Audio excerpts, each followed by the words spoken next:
When Jack was 10, his father relocated the family to New York. A formidable business opportunist and an investor in the stock market, Joe Sr. had grown his wealth by applying his skills to various business ventures, including the film industry. He was spending most of his time now in New York. He was a film producer, he was a film executive, and the business side of the movie business was in New York. The Bronxville house, where Jack really grows up, was a mansion with a huge lawn, big driveway, lots of land for the kids to play. The family began spending their summer and early autumn months at the beachside village of Hyannisport, part of the Cape Cod area in Massachusetts. After renting a summer residence at 50 Marchant Avenue for several years, Joe Sr. purchased the home. The family spends more time together in Hyannisport than anywhere else. What binds them together is not their home in Bronxville, but Hyannisport. Jack was surrounded by 8 siblings: Joe Jr., Rosemary, Kathleen, Eunice, Patricia, Robert, Jean, and Ted. Though they were raised in considerable wealth, Joe and Rose taught their children about the value of money, the importance of a strong work ethic, and the need to stay informed about world affairs, which often led to heated political discussions at the dinner table. Joe and Rose led conversations about current events and global events for all 9 of the siblings over dinner. And Joe was like a quizmaster. The parents seated the children, particularly the boys, with this sense of history, current events, global events. And from that, the boys did pursue it on their own. I think you can't understand the Kennedys without understanding Hyannisport. It's this big, old, rambling house. There's 9 children spilling out of the rooms. They're all sailing. They're all in competition with each other. There's a tennis court. If they're not playing tennis, they're playing touch football. If they're not doing that, they've got a pickup baseball game going. And they never lacked for companionship because they had each other. They're each other's best friends. Kennedy felt at one with the sea. He was able to get clear mind, they call it blue mind, where everything comes clear to you when you're in a maritime environment. And that's why so often he would be at Cape Cod when he would make his big decisions in his life. In the decades to come, the family compound would serve as a source of stability and calm in Jack's ever-changing world. In 1939, with his father now living and working in London as ambassador to Great Britain, Jack decided to travel overseas. He set off on a 7-month tour of Europe, the Middle East, and the Soviet Union, meeting with leaders, diplomats, and everyday people to gather information about the growing threat of war. Jack's journey began in London, where he took tea with Princess Elizabeth. Then he was off to Eastern Europe, stopping in Warsaw, Poland. As he traveled, he often corresponded with Lem Billings and reported his observations back to his father. Why, Rosie? That's enough. On another leg of the trip, Jack was joined by his Harvard roommate, Torby MacDonald. They crossed into Nazi Germany and were heckled by local stormtroopers who believed they were disrespecting the statue of a Nazi hero. Days later, traveling at high speeds near Paris, en route to see his father, Jack lost control of his vehicle, flipping it. In his true lighthearted fashion, Jack laughed off his near-death experience. While upside down in the car, he is said to have quipped to Torby, "Well, pal, we didn't make it, did we?" On August 19th, Jack arrived in the German capital of Berlin. At that moment, Hitler's troops were preparing to attack Poland, making their way to the border. Less than 2 weeks later, Hitler's forces invaded. The Second World War had begun. During his time visiting the House of Commons, Jack was deeply inspired by Winston Churchill and was awestruck listening to his first wartime speech, rallying the free world to stand up to the oncoming battle against Hitler. After listening to Churchill's remarks, Jack was motivated to do his part as well. Upon the outbreak of the war, German U-boats began sinking ships. The first ship lost was the Scottish passenger liner SS Athenia. Joe Sr. sent his son to meet with and assist hundreds of American survivors hospitalized in Glasgow. During this trip, Jack spoke publicly, reassuring those affected that they would be safely transported back to the U.S. He was also tasked with gathering first-hand information about the attack. Finally, safe passage home was secured for the American survivors. Jack's work was done. After 7 months in Europe, Jack Kennedy was now 22 years old. He had seen Nazi Germany up close, listened to his political hero Winston Churchill speak in the House of Commons, shared tea with the future Queen of the United Kingdom, crashed his car in France, and helped fellow Americans in the wake of a wartime attack. He was exposed from a very early age to a really incredible array of international experiences, quite untypical for people in his generation in this country. Jack had experienced firsthand what it meant to be involved in high-level political, cultural, and military situations, and began to break away from his father's stifling political beliefs.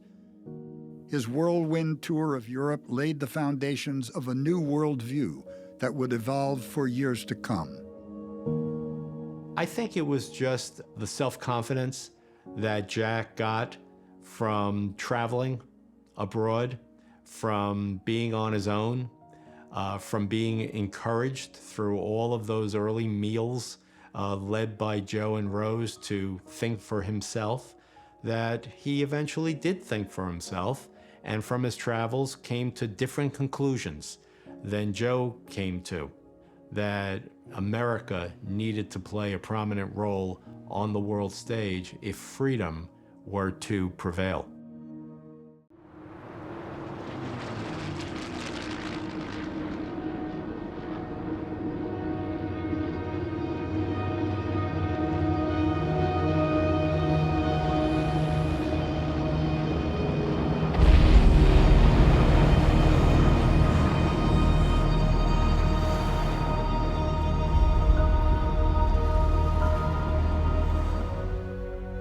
On March 6, 1943, Lieutenant Junior Grade Jack Kennedy stepped aboard a troop carrier in San Francisco. The destination was Tulagi, part of the Solomon Islands, some 1,100 miles northeast of Australia. He was headed straight into the heart of war.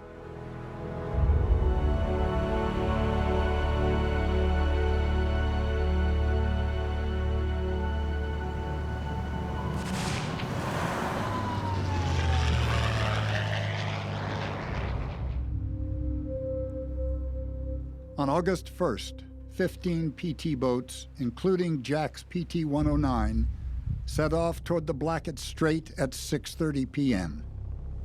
Including himself, there were 13 men on Jack's boat. In near darkness, PT-109 became separated from the other PT boats. Jack shut down 2 of the boat's 3 engines to conserve fuel. It would also help the boat remain hidden from the Japanese air patrols looking for the phosphorescent glow left by boat wakes. The enemy they're really worried about is above.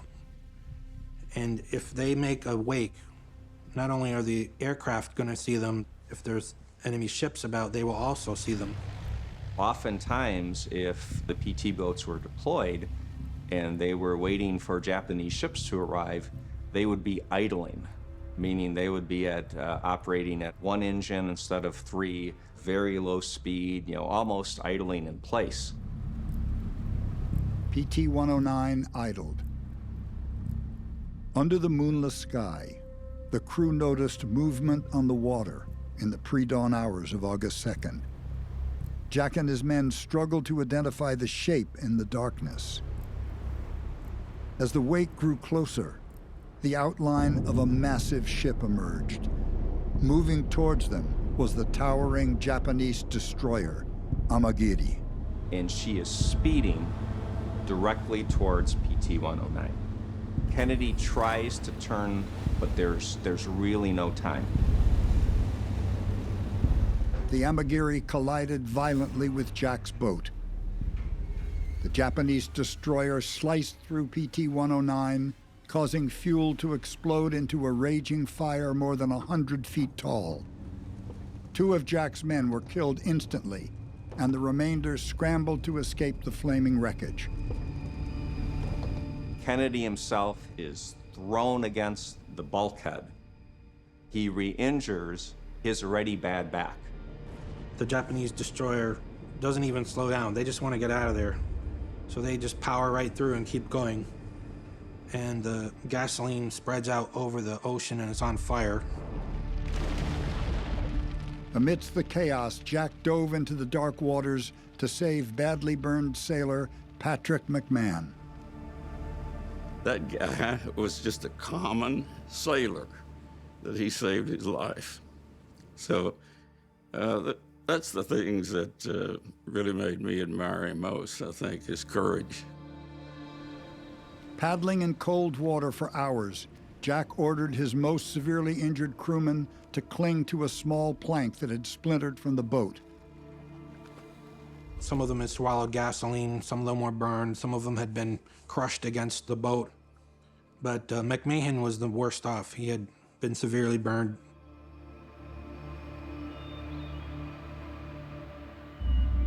At daybreak the next morning, this small group is still clinging to this wreckage. They're in open waters, and then the wreckage starts to sink. Surrounded by Japanese soldiers on the neighboring islands, they were in a terrifying situation. While floating in the Pacific, Jack and his crew were faced with an enormous decision: continue fighting or surrender to hostile forces. Jack said, "There's nothing in a book about a situation like this. I have nothing to lose." They decided to continue on. Kennedy had a flare gun, which he could have used, but to illustrate the danger they were in, to shoot off a very light will also tell the enemy you're there. They were just as afraid of being captured or killed by the enemy as not being rescued. So Kennedy chose not to shoot off a flare to signal a rescue at that point. Kennedy spots a distant island, and he decides the best course of action is for his group to swim to that island. Jack tied a knot to the wounded Patrick "Pappy" McMahon's life jacket and put the other end between his teeth. It was described by one of the witnesses as if he had done it all the time in his life. He just got a knife out and cut the strap, put the strap of the life jacket in his mouth, and pulled Pappy on his back, his bad back. Jack began the 3.5-mile journey through shark-infested waters. Listening to Kennedy's labored breathing, McMahon didn't know if they could make it. Kennedy replied, "It can be done." We can do this. We can do this. Well, that's what you want, isn't it? A skipper that says we can do this. The morale of the crew is very important, and Kennedy knew that. They need to know somebody's trying to do something. One of us has to try and always be doing something to improve their situation so they don't give up. The next day, Jack brought a new measure of hope to his injured and starving crew when he found a nearby island with old Japanese provisions including crackers and a supply of fresh water. Amazingly, on the same day, Jack encountered two Melanesian natives, Biku Gasa and Ironi Kumana. They were part of a network called Coast Watchers, providing intelligence on Japanese movements to the Australian Allied forces. Jack inscribed an SOS message on a coconut for the Coast Watchers to relay back to their commander. Jack set off with the natives to a nearby PT boat base on Gomu Island. Kennedy really didn't want to leave his men, but he got in the canoe anyway, and he hid under these palm fronds in the bottom of the canoe. And while they're paddling across the bay towards Gomu Island, a Japanese plane flies down and scouts them. The two natives give them the wave, and the pilot left them alone. But Kennedy's hiding under this palm frond, hoping he wasn't seen. They arrive at Gomu Island, and Kennedy hops out of the canoe, and Two PT boats come by. They pick up Kennedy. Jack led the two boats back to Olasana Island to rescue his crew. And by the morning of August 8th, they are back at the American PT boat base, ending the ordeal of the PT-109 sailors. Jack was now a war hero. Bravery and leadership earned him a Navy Marine Corps Medal and a Purple Heart. Jack later said the real heroes are not the men who return, but those who stay out there. Two of my men included. Kennedy comes home a different man in a lot of ways, someone who's been forced to grow up, I think, in a lot of ways, and see the hard side of life that I think he had never, ever encountered as a rather privileged young man in the Boston area before. I think that in many ways World War II was maturing, for a whole generation, of course, but for John in particular, I think he came back with a sense of responsibility. Jack's time in the war would impact how he would lead the rest of his life.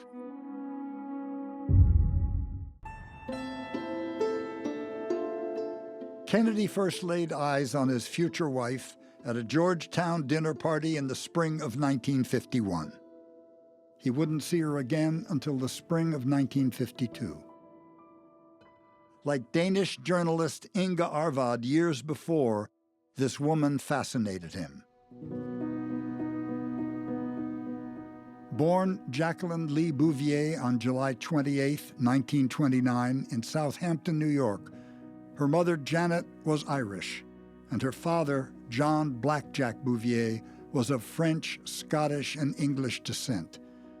Raised Catholic like Kennedy, she also grew up in an environment of economic and societal privilege. She was talented and ambitious even as a child, taking ballet lessons, learning multiple languages, and reading often. She was a bright yet rebellious child. One of her teachers described her as very clever and full of the devil. On the surface, her life seemed idyllic, though it was anything but. Her father was an aggressive alcoholic and a notorious philanderer, often absent from her life. Blackjack's neglectful behavior led to a divorce from Janet in 1940 and affected Jackie for the rest of her life. Jackie spent her senior year of college in France, which would be a major influence on the European aesthetic often associated with her. She graduated from George Washington University in 1951, the same year she met a rising congressman from Boston.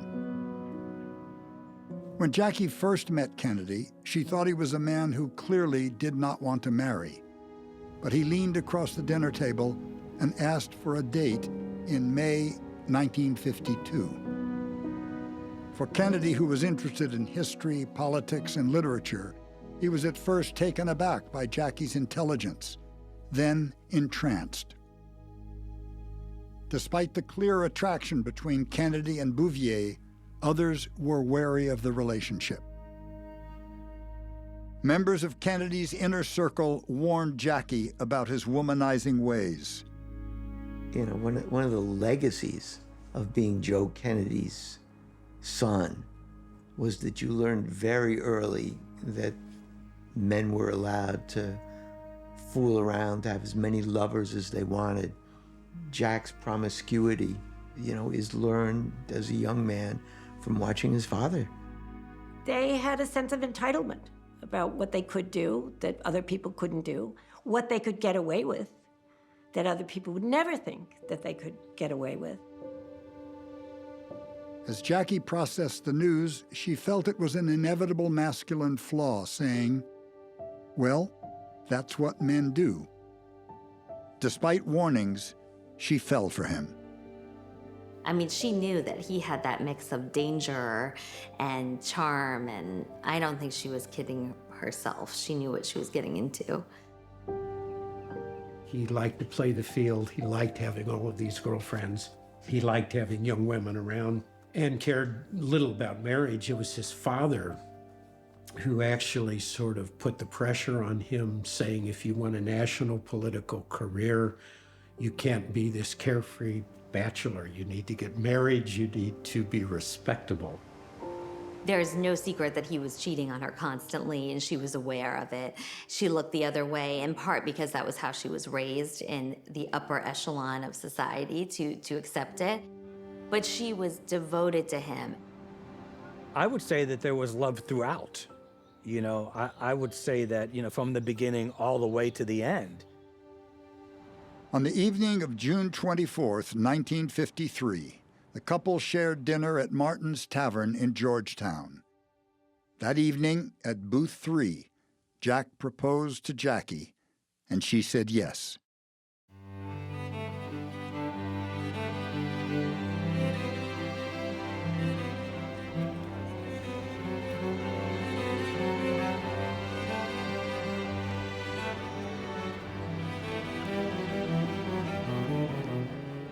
This looks like a royal wedding. If you look at that church and you look at those pictures, it's hard to believe that he was, just a senator and she was, just sort of a socialite. It looks like they're like the king and queen of some country.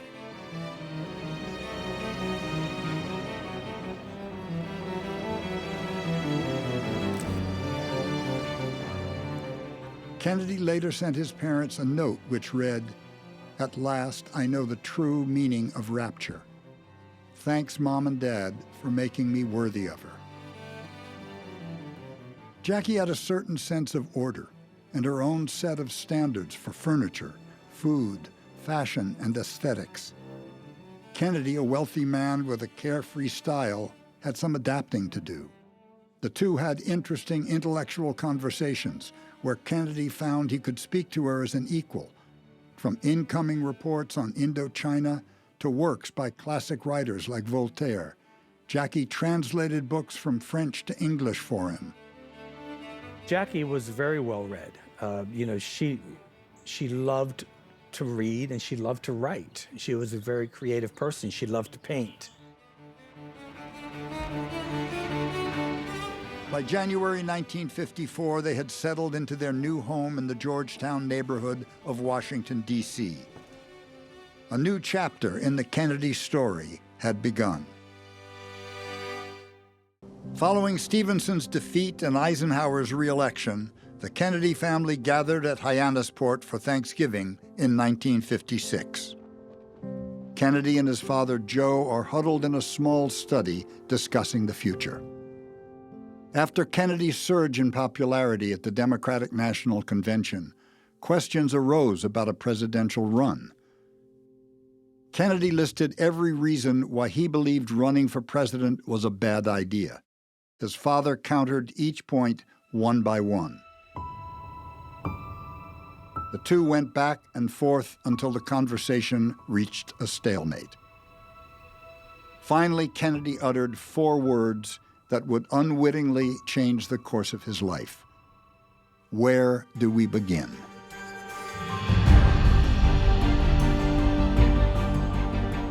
Somebody once asked him, why do you want to run for president? And his answer, that's where the action is. He wanted to be where the action was. As Kennedy campaigned in 1960, he honed the power of his words. Well, John F. Kennedy knew how to deliver a speech. He was funny, and he gave short speeches. They're witty, they're to the point.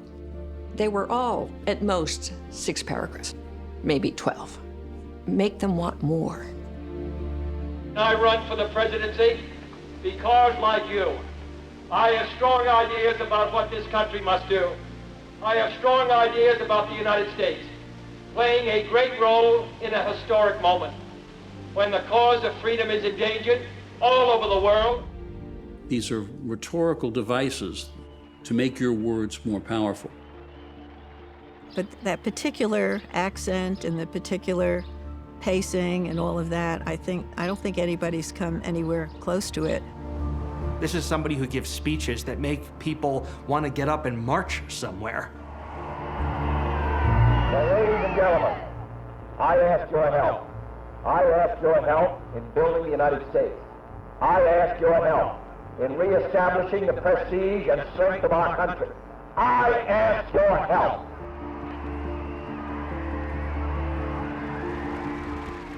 The 1960 presidential race between Kennedy and Nixon would be the first widely televised election in history.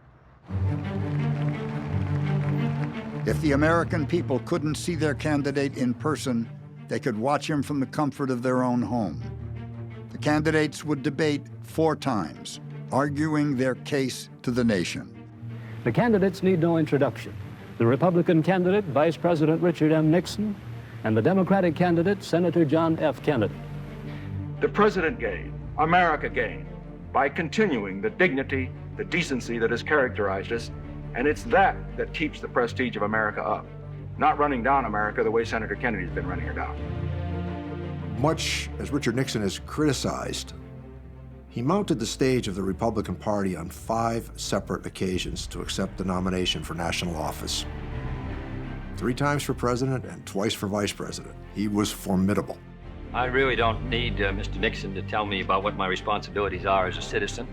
I've served this country for 14 years in the Congress, and before that in the service. I have just as high a devotion, just as high an opinion. You look at the Kennedy-Nixon debate, a Republican running at the center and a Democrat running at the center in 1960 don't disagree on much. And so when people were trying to decide who do they want, you have 2 people who want the job who are saying they're pretty much going to do similar things. So then TV becomes that much more important because you're making your decisions based on what does your gut tell you. Kennedy presents very differently than Nixon. And the difference between the crowds the day before that debate and the crowds after that debate, the crowds the next morning heading into Iowa, were enormous. We called them the dancers. The crowds, if you look down the street half a mile away, you started to see, as soon as they saw him, you could see the crowd start to jump. I don't think I looked at him as some sort of a sex idol. I looked at him as an energizer. He was the future. He was next.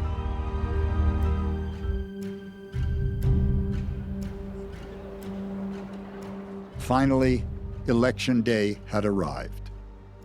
Kennedy, his wife Jackie, and their 2-year-old daughter Caroline were camped out at Hyannisport. Joe Kennedy, the father, had a big place at Hyannisport, and we were invited to be there on election night as the returns were coming in. And the cohesion among the family, it was a beautiful sight. Photographers and reporters are all around them. Well, this is the man who in the next 24 hours may become President of the United States, and she First Lady of the land. Jackie was pregnant with John Jr., due at the end of the month. Jackie described the scene as a cold, clear autumn day.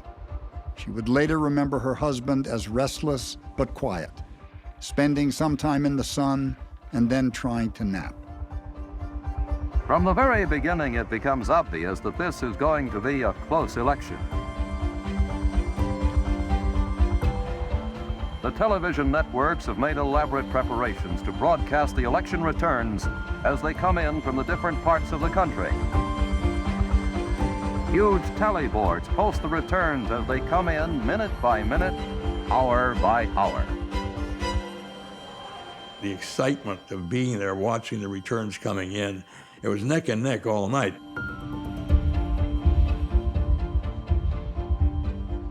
I guess the thing I really remember trying to stay up, and come on, I'm not going to stay up till 6 o'clock tomorrow morning and find out we still got 10 hours to go, you know. But we stayed up awful late and we had no idea. In Illinois, the voting will be so close that the lead will go back and forth from one candidate to the other. But then this turns into a seesaw battle in quite a few of the states, all night long.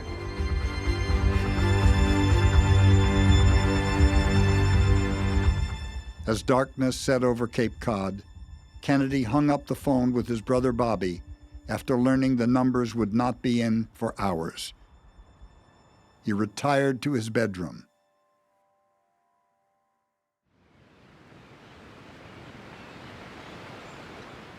In the morning, Kennedy's closest aide, Ted Sorensen, set out for Kennedy's house, just like any other day in Hyannisport. As he approached, he noticed something was different. Secret Service agents were stationed around the home. John F. Kennedy was the next president of the United States. Kennedy won the election with 303 electoral votes to Nixon's 219. The popular vote was much closer, with Kennedy receiving only 118,000 more votes than Nixon. To all Americans, I say that the next 4 years are going to be difficult and challenging years for us all. The election may have been a close one, but I think that there is general agreement by all of our citizens that a supreme national effort will be needed in the years ahead to move this country safely through the 1960s. I ask your help in this effort, and I can assure you that every degree of mind and spirit that I possess will be devoted to the long-range interests of the United States and to the cause of freedom around the world. In early 1961, as Kennedy stepped into the presidency, he was briefed on the festering situation with Cuba and the plan he would be inheriting. Several months earlier, the CIA under Eisenhower had created a plan to overthrow the Castro regime. It wasn't about Cuba in and of itself. It was about the fate of that region, a region that we did not want to lose to the communists. Starting in March 1960, the CIA had begun to train Cuban exiles to conduct an invasion. These exiles would ideally put up a fight that would inspire the Cuban people to rise and help topple Castro in a coup d'etat, replacing the dictatorship with a democratic government. Kennedy was unsure about authorizing the complex invasion. He was worried if it became public that the Soviets would see the American intervention in Cuba, their ally, as an official act of war. The CIA was telling him that Castro was about to get a large shipment of arms from the Soviet Union, including MiG fighter jets. And once Castro got these, it would be almost impossible to get rid of him. So it was kind of now or never. He felt compelled to go forward with it, knew it was a bad idea, but he did not know how to undo it. On April 16th, Kennedy reluctantly agreed to the plan with one major exception. If the operation foundered for the Cuban exiles, the U.S. military would not intervene.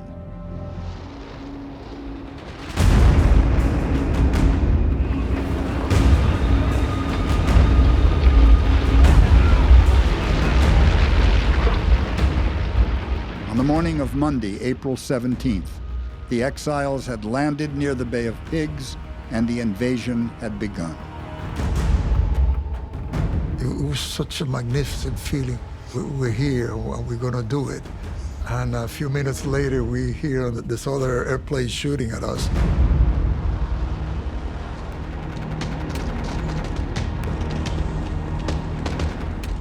By Tuesday, April 18th, the Cuban exiles were caught between Castro's overwhelming forces and the sea, with nowhere to go. These are 1,400 men. Castro's army is 25,000. The real story here is these desperate men on the beach, watching their chances go away. And back in the White House, Kennedy suffering mightily with what to do about this. The Bay of Pigs was a mistake, and Kennedy knew it. Meeting with him at Camp David, Kennedy remarked to Eisenhower, "No one knows how tough this job is until after he's been in it for a few months." "Mr. President," Eisenhower replied, "if you'll forgive me, I think I mentioned that to you 3 months ago." By the summer of 1961, Kennedy had been in office less than 6 months. He had already endured the Bay of Pigs failure and made great strides in the space race. But now there was a new crisis escalating in Europe. A European summit was planned, giving Kennedy the opportunity to meet Khrushchev face-to-face to discuss the future of Berlin. He embarked on a week-long journey with stops in Paris, London, and Vienna for the summit with Premier Khrushchev. Kennedy began his journey in France, making a grand entrance in Paris on June 1st, 1961. People lined the streets, screaming and cheering as he and Jackie rode by. I come from America, the daughter of Europe, to France, which is America's oldest friend. The coverage in the press was triumphant. I do not think it altogether inappropriate to introduce myself to this audience. I am the man who accompanied Jacqueline Kennedy to Paris, and I've enjoyed it.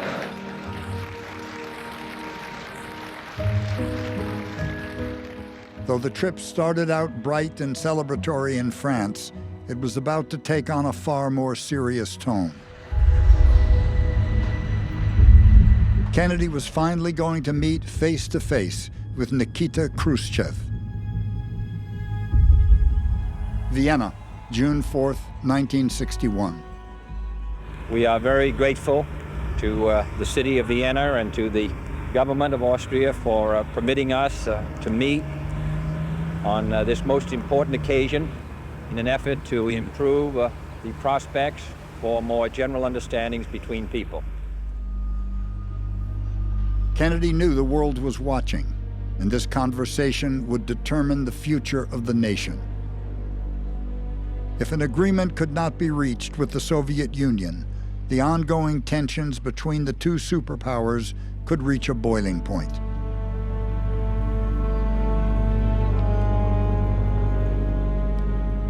Before their meeting, Kennedy and the Soviet premier posed for a photo.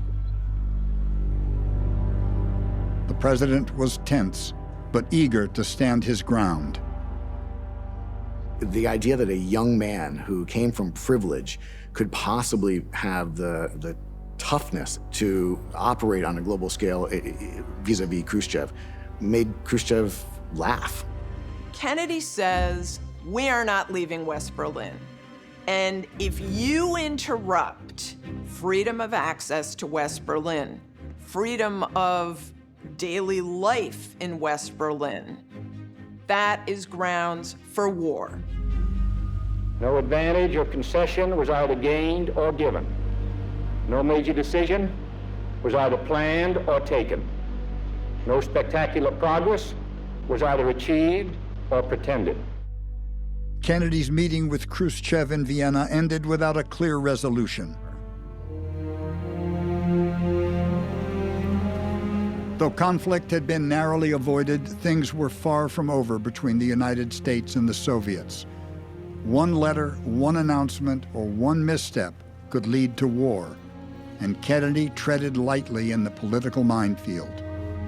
And we in this hall shall be remembered either as part of the generation that turned this planet into a flaming funeral pyre, or the generation that met its vow to save succeeding generations from the scourge of war. Kennedy certainly had a rocky first year. There's no question. Of course it was tough, and they didn't have many successes to report then, but they were not discouraged. They just thought, we have to do better. We'll do more and do better. In the final days of 1961, Kennedy was informed that reporters were considering writing a book about his first year in the White House. Kennedy responded, "Who would want to read a book about disasters?" Throughout his first year, Kennedy had learned the dangers of putting his trust in the wrong people. Bobby Kennedy, of course, became a real right-hand man for John Kennedy.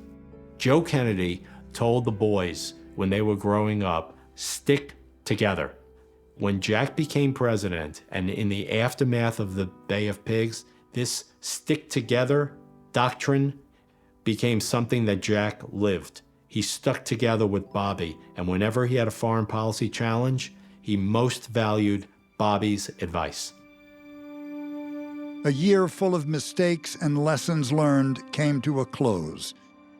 As the civil rights movement called on Kennedy to be more active and Cold War threats loomed over Washington, Kennedy accepted the past and kept his eyes on the horizon, determined to lead his country to a better 1962. Let us go forth to lead the land we love, asking his blessing and his help, but knowing that here on earth, God's work must truly be our own. September 30th, 1962. Another crisis flared in the ongoing American civil rights struggle. James Meredith, an African-American man, attempted to enroll at the all-white University of Mississippi. I think Mississippi is the hardest of the hardcore segregationist states. James Meredith applied to the University of Mississippi in January 1961, but was denied admission. With the help of the NAACP Legal Defense Fund, Meredith filed a lawsuit against the university, alleging racial discrimination. In September 1962, the U.S. Supreme Court ruled in Meredith's favor. James Meredith had talked about taking on this whole barrier of white supremacy when he was a student at Jackson State. But it's a whole nother thing different in terms of filling out this application and then going through this entire process that he actually went through to integrate the University of Mississippi. In the fall of 1962, Mississippi Governor Ross Barnett defied federal rulings and personally interfered with Meredith's attempts to register on campus. He was a diehard segregationist, and he was militantly opposed to Meredith's entrance. They say now they're enthusiastically supporting this platform, and they're going to integrate all of the schools by 1963. And that's something that we just can't take. Governor Barnett and Attorney General Robert Kennedy reached a deal to allow Meredith to enroll. However, on September 30th, 1962, when Meredith arrived on campus, escorted by U.S. Marshals who were sent by the Kennedy administration, a racist mob was waiting for him. So a full-scale riot breaks out with the mob targeting the Marshals. White mobs began lobbing bricks and acid at federal marshals stationed outside the university's Lyceum building. The marshals responded by throwing tear gas into the crowds. Amidst the chaos, Kennedy activated the Mississippi National Guard. The violence continued unabated for hours, and well into the early morning of October 1st, when federal troops finally arrived and crushed the riot. 2 people were killed, hundreds were wounded, and many were arrested during the riots. At last, on October 1st, 1962, Meredith was able to register for courses. He was the first African-American student registered at the University of Mississippi.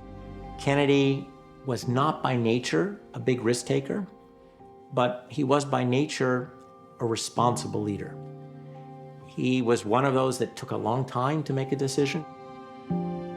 You know, caution has its limits, and it can be incredibly problematic, but I think there is something to it that's important.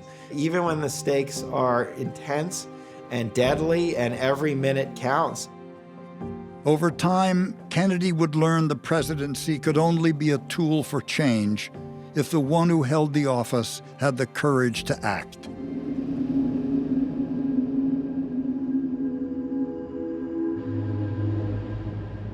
Just weeks after the crisis at the University of Mississippi, the world was catapulted into the most dangerous chapter in its history.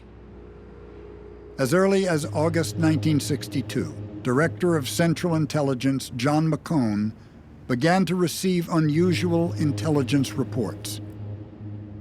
These reports described Russian ships transporting Soviet soldiers and technicians to Cuba, which was governed by dictator Fidel Castro. The Cuban coast was only 90 miles from Florida. Many Soviet ships were crossing the Atlantic. That was, very obvious. We were tracking the ships, and it soon became clear that they were not just taking agricultural equipment and food supplies to Cuba, they were taking military equipment. And we picked up from electronic intelligence signals the fact that they were deploying an anti-aircraft system all around the periphery of Cuba. On August 22nd, it was reported that as many as 20 Soviet vessels may have arrived in Cuba with military cargo. These new shipments do not constitute a serious threat to any other part of this hemisphere. If at any time the communist buildup in Cuba were to endanger or interfere with our security in any way, or become an offensive military base of significant capacity for the Soviet Union, then this country will do whatever must be done to protect its own security and that of its allies. It is under our most careful surveillance. And there's lessons we can take, even without romanticizing how perfect Kennedy was during this. One is the importance of deliberation. I mean, it is remarkable that the president in these moments of heightened crisis doesn't always act first. He thinks, he listens, he analyzes. Had he been impatient, he would have gone with his first instinct, which was the first instinct of his advisors.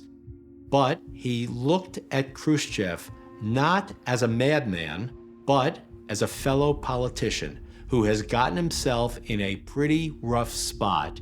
And it is my job, Jack Kennedy, President of the United States, to help him get out of this place. And I need to do it patiently. I think we were very lucky that it was Kennedy, because there's no question in my mind that whether it was Johnson or Nixon or Eisenhower, they would have invaded Cuba. Kennedy was not convinced that a blockade would lead to the Soviets withdrawing their missiles. There was no reason to believe that. But he recognized, and that's what makes him such an interesting leader, he recognized that he had no better options. A blockade could be considered a declaration of war, but Kennedy saw it as the best path forward. With the president's decision made and millions of lives on the line, the two most powerful countries in the world stared each other down at point-blank range. After days of preparation, including countless meetings with his brother Bobby, Ted Sorensen, and other close advisors, Kennedy decided it was time to address the nation as the country prepared for a full-scale nuclear war. In terms of how dangerous the situation is. And at this point, we were at one step from going to war. On the evening of October 22nd, Kennedy sat behind his desk in the Oval Office, surrounded by cameras and members of the press. Finally, he spoke. Good evening, my fellow citizens. This government, as promised, has maintained the closest surveillance of the Soviet military buildup on the island of Cuba. Within the past week, unmistakable evidence has established the fact that a series of offensive missile sites is now in preparation on that imprisoned island. My fellow citizens, let no one doubt that this is a difficult and dangerous effort on which we have set out. Many months of sacrifice and self-discipline lie ahead, months in which both our patience and our will be tested. This nation was founded by men of many nations and backgrounds. It was founded on the principle that all men are created equal, and that the rights of every man are diminished when the rights of one man are threatened. We are confronted primarily with a moral issue.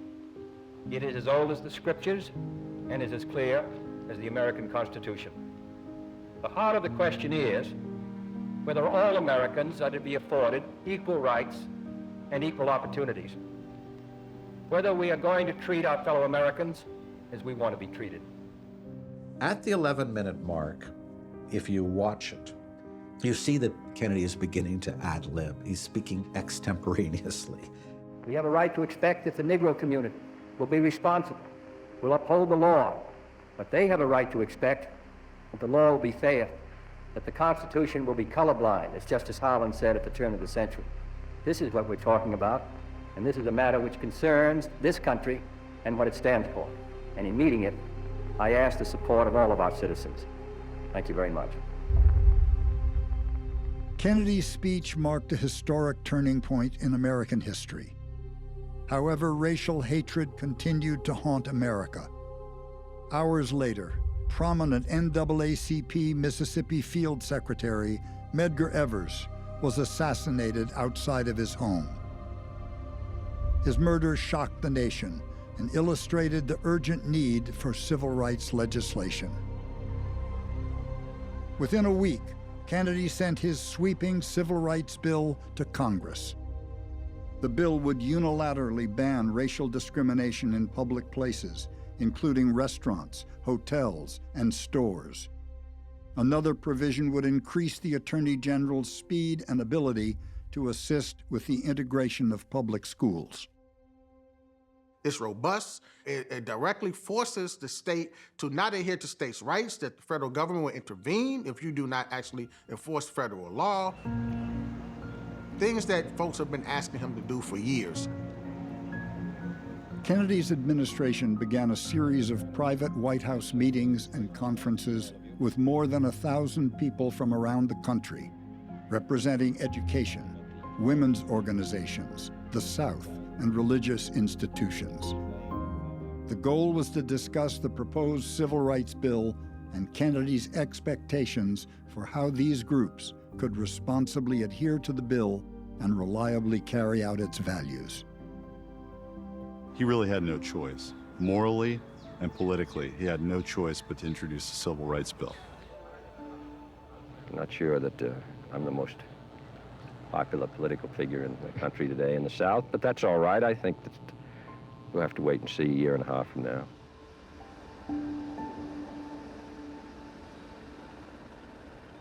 With talks underway about the Civil Rights Act, Kennedy embarked on the 8th trip of his presidency in late June 1963.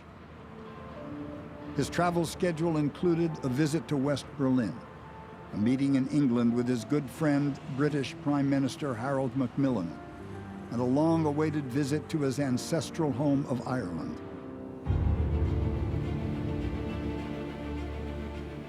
This would be Kennedy's final international trip.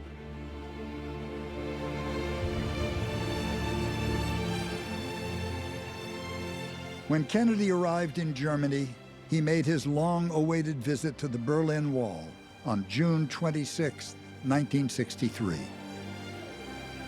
He sees the Berlin Wall for the first time. You could almost feel Kennedy finally understanding at a whole different, deep level what the Cold War meant by seeing the Berlin Wall.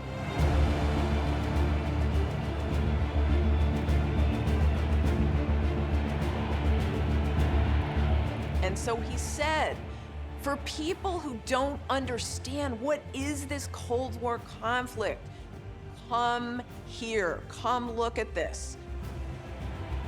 Nearly 500,000 Berliners stood outside to hear Kennedy speak.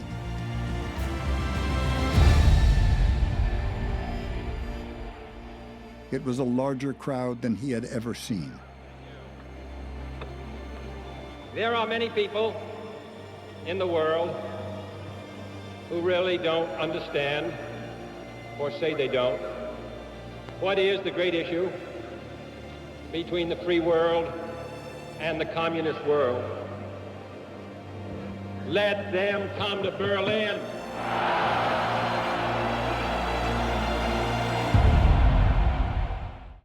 From Dallas, Texas, the flash, apparently official, President Kennedy died at 1 p.m. Central Standard Time, 2 o'clock Eastern Standard Time, some 38 minutes ago.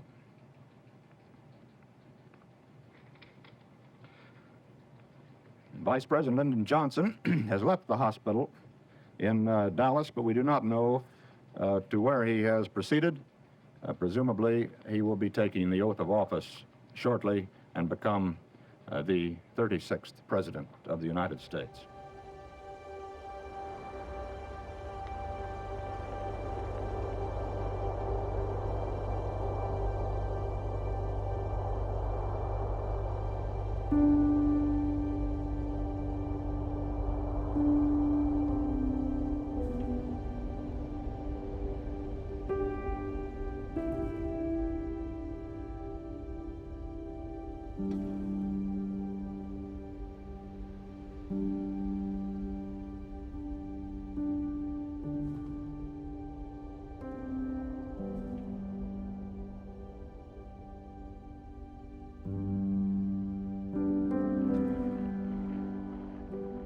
The procession was not anything out of the ordinary, except that we walked.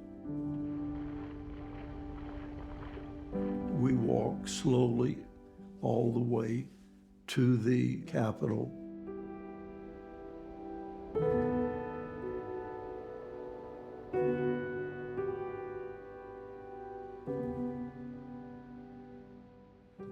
I remember the strength and courage of Mrs. Kennedy and how she held up during all that.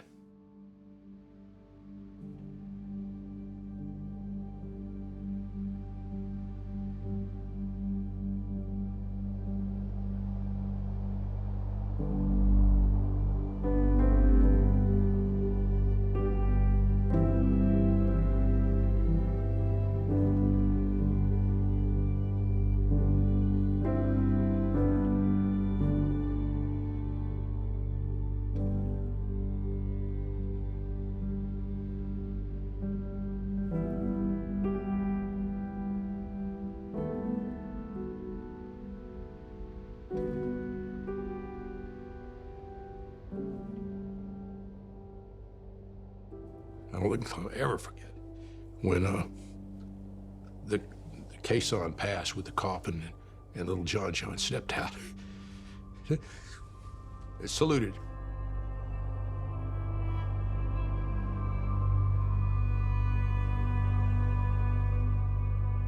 And here at the Capitol, all those kids that I'd been in college with, and we had idolized Kennedy so.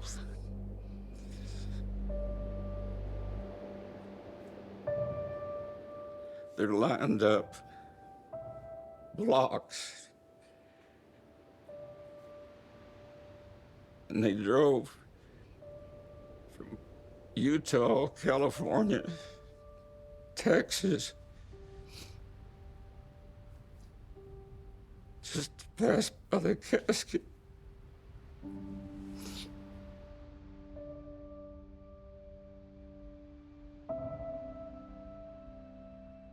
I'd talk to them, and they would say what I suspected, that our whole life was ahead of us with Kennedy.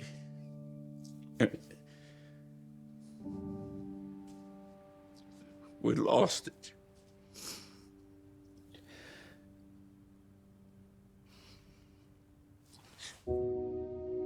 We must always consider, he said, that we shall be as a city upon a hill. The eyes of all peoples are upon us.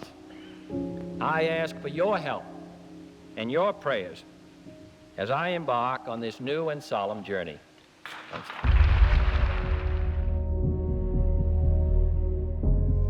This acre of English soil is now bequeathed in perpetuity to the American people in memory of President John Fitzgerald Kennedy, who in death my people still mourn, and whom in life they loved and admired.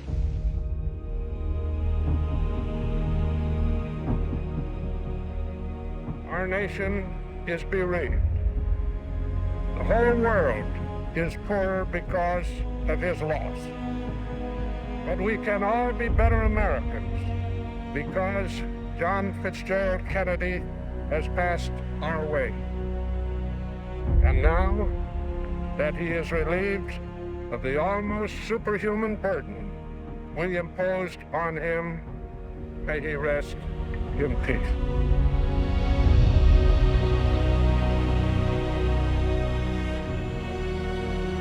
There is an appointed time for everything, and a time for every affair under the heavens.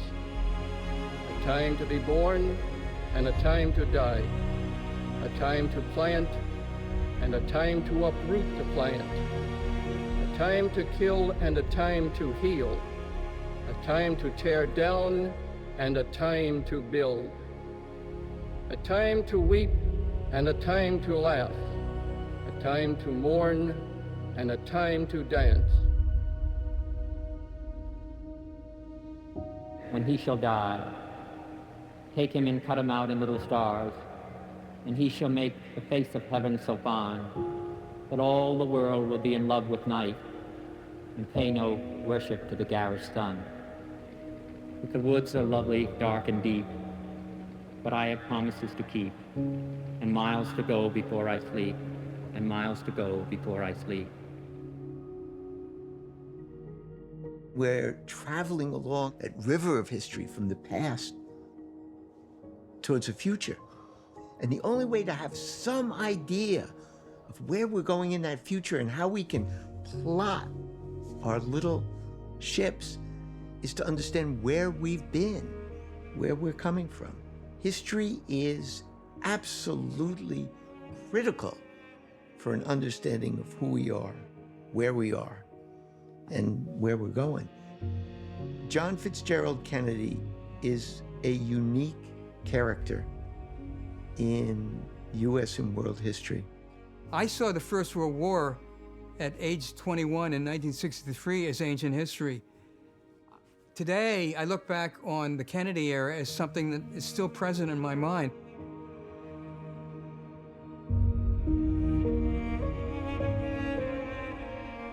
It's a testament to how much John F. Kennedy inspired people and motivated them and delighted them that all these many years later, we're still talking about him and trying to figure out what was it about that guy? What did he have? It's very fascinating.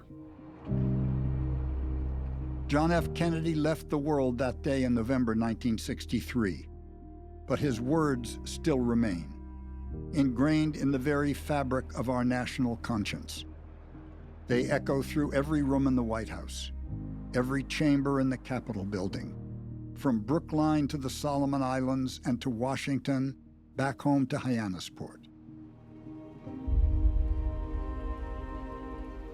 With a good conscience our only sure reward, with history the final judge of our deeds, let us go forth to lead the land we love, asking his blessing and his help, but knowing that here on earth, God's work must truly be our own.